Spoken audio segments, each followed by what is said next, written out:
So this video is going to be one of my more controversial ones that a certain group of people will probably be upset by to a certain degree. But this is about the concept of twin flames or twin souls, as some people might call it. And I'll also talk about soulmates as well. But firstly, let me define twin flames before I make my commentary.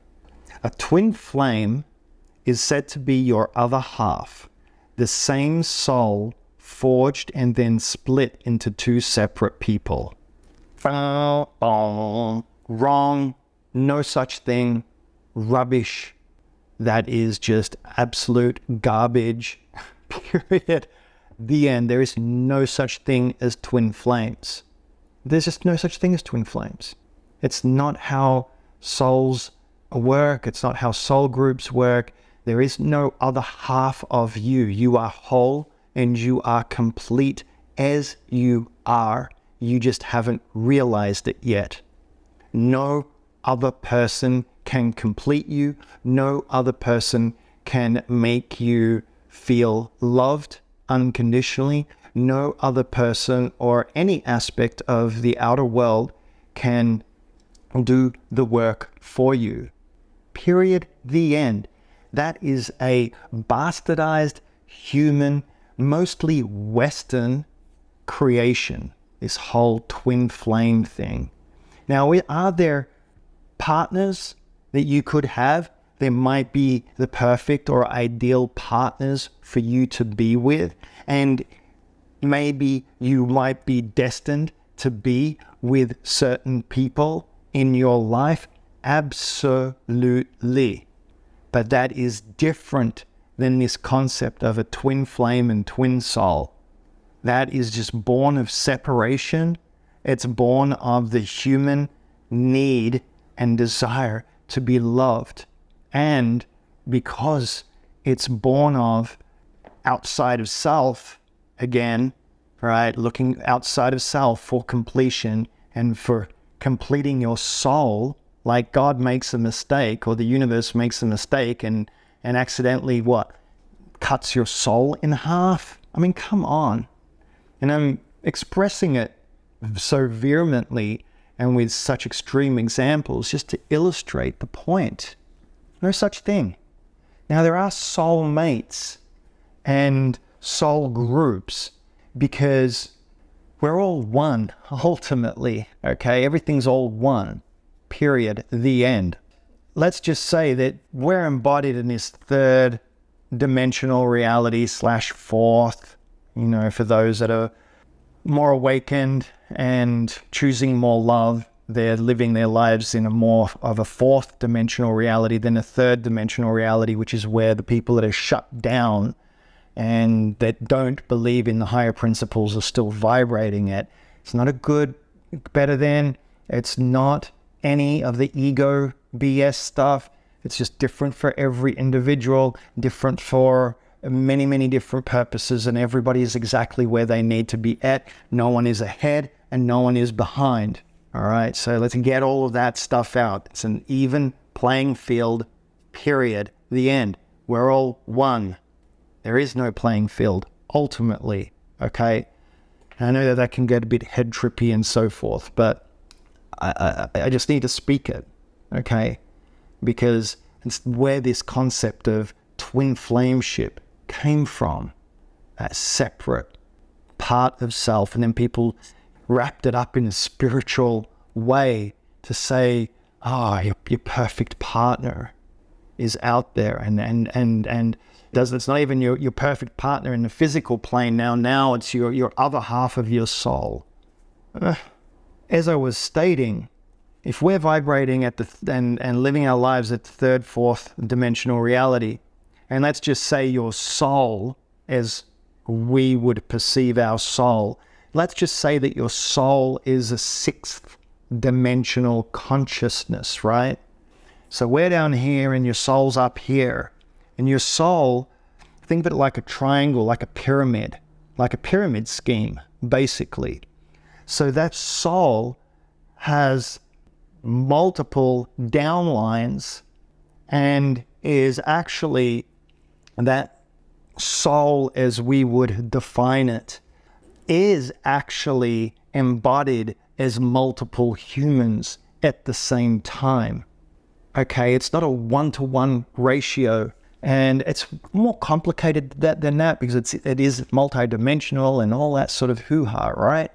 But the point is that that's how you could classify what soulmates are, that are a part of that same soul group of people that have embodied on this planet, that are basically their higher selves, are of the same consciousness in a higher dimensional realm. Okay, again, it gets really, really hairy to explain because it's not linear and it's not something that can be comprehended from our perspective. And it's sort of irrelevant. Everybody's God. Everybody is beautiful. Everybody is wonderful. Everybody's essence is the same. Doesn't mean that they're the right partners for us. Doesn't mean that their actions and the avatar that they've chosen in this embodiment is one that you want to necessarily associate with, and could potentially be a really heinous person and do really heinous things on this planet. But it's just an avatar. It's no different than being in a computer game. You build this little avatar, this little character in the game, and then you're in this virtual world and you're playing out the computer game. But really that character is being controlled by you. That's actually a real human being, or the soul in that case. And you might then turn on another game and you might take on another character and play another character, or you might have multiple characters depending on what the game is and what you're choosing and what the experience is that you're wanting to have in that game. All right? So the simple fact is, no such thing as twin flames. Soulmates are technically just different characters or avatars that the soul has influence over. It's a bit more complicated than that, but it's a good enough explanation. And if you get that, and you understand that, you can drop the whole thing about pursuing your twin flame. I can't even begin to tell you, and I fell into the same trap, don't get me wrong. When I had my spiritual awakening and I met some girls and women that I had really, really powerful connections with, I thought that they were my twin flame too, because it was such a powerful, amazing connection. And no, they weren't. They may have been soulmates, they may not have been. Again, it's all head, all right? That's all head. It's all ego. It's all irrelevant. What's relevant is what is going on inside of you here. That's all that's relevant. Are you summoning and becoming more and more of who you truly are and who you were born to be? Are you the best possible version of yourself that you can possibly be on this planet? And that should be the focus, not on trying to fulfill love outside of self. Because where you're at currently today, that's what you're going to manifest in your life and in your relationships. And that's what people keep creating. That's why people keep creating narcissistic men, or they keep creating certain types of abusive relationships. It's because they don't love themselves enough. They haven't had enough of the wax to finally say inside of them, you know what? I love myself enough that I will not date another narcissistic person, or I will not create and manifest this type of relationship in my life. I deserve better. So work on yourself and you will create and you will manifest whatever relationships it is that you need to have in your life. And eventually you might land one, maybe sooner, maybe later, that will be your life partner and will technically be the perfect or most ideal relationship for you at that period of time. But technically every single relationship that you have is that, especially if you learn the gift and the blessing of that relationship, no matter how it looked. I can truly, honestly say that every single partner I've ever been with, that I love them and that I still love them to this day. And I am so blessed and I'm so grateful for the impact that they had on my life. Am I in love with them in the human sense anymore? No. Would I ever go back with any one of them? No. How I wouldn't. Because all those relationships for me had a beginning, middle, and end. And once that end happens, if it's to happen, that's it. I don't need to go backwards. Because I also intrinsically know that something better is waiting for me, if that's what's meant to happen. And I do my best to just be my best. And some relationships are really short, some of them are longer, some of them have been really tough, really difficult, showing me a lot of other stuff that I haven't worked out yet inside of myself. You know why? Because I created it, because it happened. So for certain relationship that I happen to create in my life, and you'll hear I keep saying the word create because I'm the creator of my life. If they're not going to, if they don't work for me, or they're abusive in any way, shape, or form, or difficult, then that means there's something I still need to learn about myself. I still don't love myself enough in certain areas. And that is the gift and the blessing. And that's the reason why all I could ever do is love that individual. Relationships are just relationships. They can be friendships. They can be any type of parental, spousal, children. All relationships are there to teach you about yourself. As a matter of fact, everything in life is designed to teach you about yourself. And if you have the awareness and understanding of that, and you can get the gift and the blessing of every circumstance and situation in your life and see it for what it is, and you get the lesson of it, then you'll receive the blessing of it, which is usually that you won't have to repeat the same lessons over and over and over again and live in the mouse wheel. It's perfect, perfect system. The universe makes no mistakes. Neither do humans. And one could say, well, if they don't learn the lesson, then technically that is a mistake. Well, if they didn't learn the lesson, then shows that they weren't ready to learn the lesson. So they're just going to have to create something a little bit louder and harsher next time. But you see, all of that just facilitates awakenings. That's all it does. Being beaten down eventually will break people, or they'll die. They'll get sick. They'll create circumstances and situations where they'll have to leave their bodies eventually.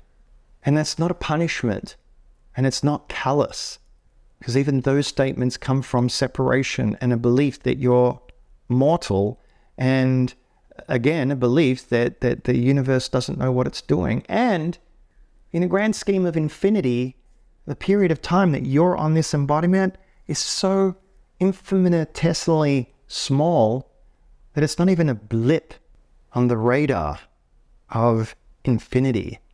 So if you have to come back again, okay. Or if you have to go somewhere else to get those lessons, okay. Who cares? Doesn't really matter. It's not a better than or a worse than. It just is. It just is. And when people actually truly understand that, I know because that sounds very woo, right? It sounds very woo-woo. But when you actually intrinsically get it, it frees you of all the madness and all the craziness and all the headiness. Because it can just bring you back down into your heart. What am I experiencing right now in the moment? What an experience I just had. Yeah, it was uncomfortable and everything, but this is what I learned. And now I don't have to do that again.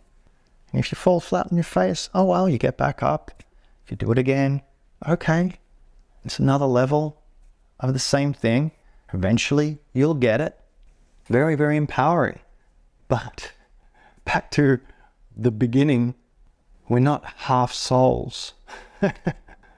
There's no part of us that's a deficit or missing. We are 100% complete and 100% whole. And yes, there are better partners and relationships that are more ideal for us than a lot of what we create in our lives. But it just depends. And you evolve into it. That's the whole thing. If you put all of your focus on the moment, am I being loving? Am I being non-loving? Everything else will sort itself out. You'll get guided to where you need to be. Things will happen in your life that need to happen.